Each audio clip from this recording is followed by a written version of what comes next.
Everybody, this is a video response. I got a link to this video in my email from a Muslim gentleman, and I just thought I'd respond to it. Title: Pornography in the Bible. It involves Ezekiel 23, so anybody who's read Ezekiel 23 knows where this is going, and so we're going to take a look at that. Okay, so here's Ezekiel 23 in the New Living Translation. And this is actually God speaking this whole time. God is telling Ezekiel, well, it begins with, "Son of man, once there were two daughters, or two sisters who were daughters of the same mother. They became prostitutes in Egypt. Even as young girls, they allowed men to fondle their breasts." And it gets actually worse from there. In fact, one of the more disgusting statements, we'll go down to Ezekiel 23:19. It says, "Yet she turned to even greater prostitution. Remembering her youth when she was a prostitute in Egypt, she lusted after lovers with genitals as large as donkeys and emissions like those of a horse." That's pretty gross. And that is actually the point. The fact that one would read this and be repulsed, that's the point of it. You're supposed to be repulsed by reading this. Now, before we get much further, it should also be noted that it actually tells you right in Ezekiel 23:4, so it's very early, it tells you who those two daughters are. Those two daughters are the people of Samaria and the people of Jerusalem.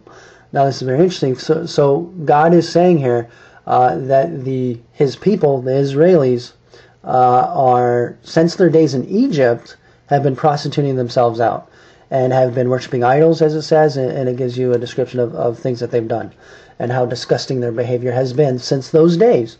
So God is basically describing in His anger these disgusting, lewd acts that these people have done, and then He goes on in Ezekiel 24 and so on to explain how He's going to punish them for it. So their punishment is going to be extensive because He's been very, very patient for a very long time, and they continue to behave in the same way that they've always behaved.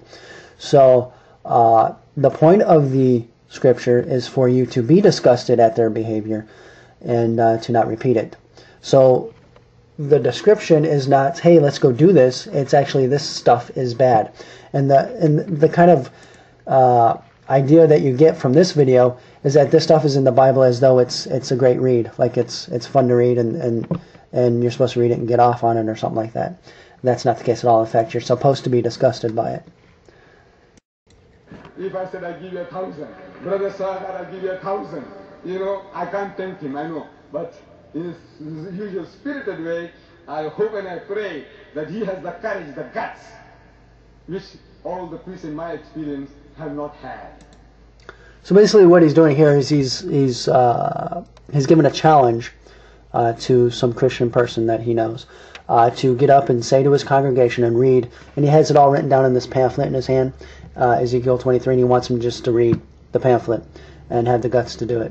And he says that he won't do it, and all the Christians in his experience won't do it. Now, I bet you he probably hasn't brought this challenge out too much.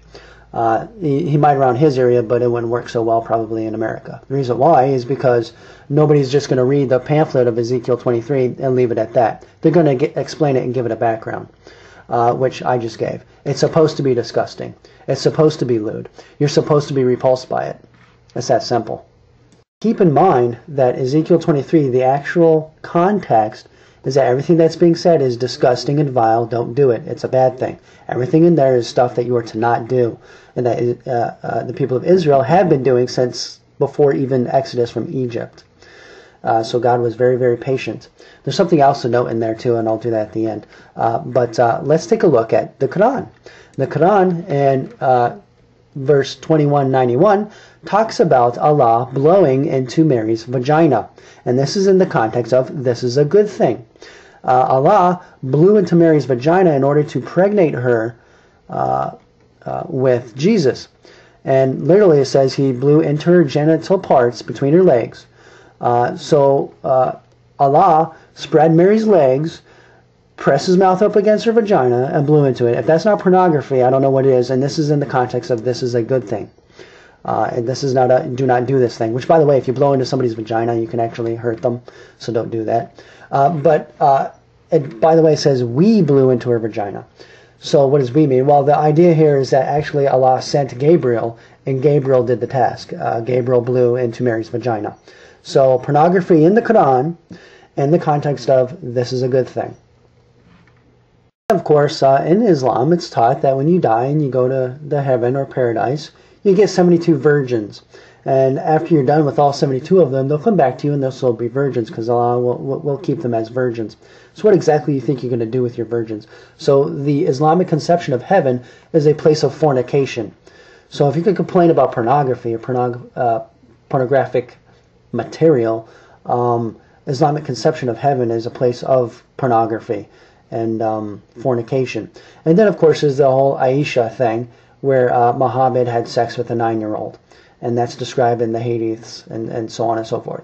So that right there, and all of this is in the context of this is a good thing.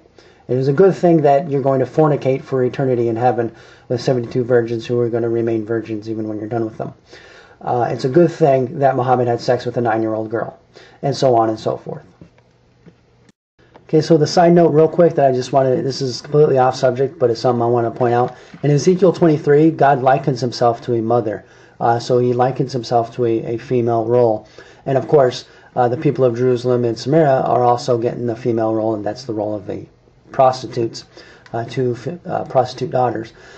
So this is one of the areas where you can show in the Old Testament that the Old Testament is not anti-female, as Muslims want to say that it is. Now, I don't care to debate that subject with you.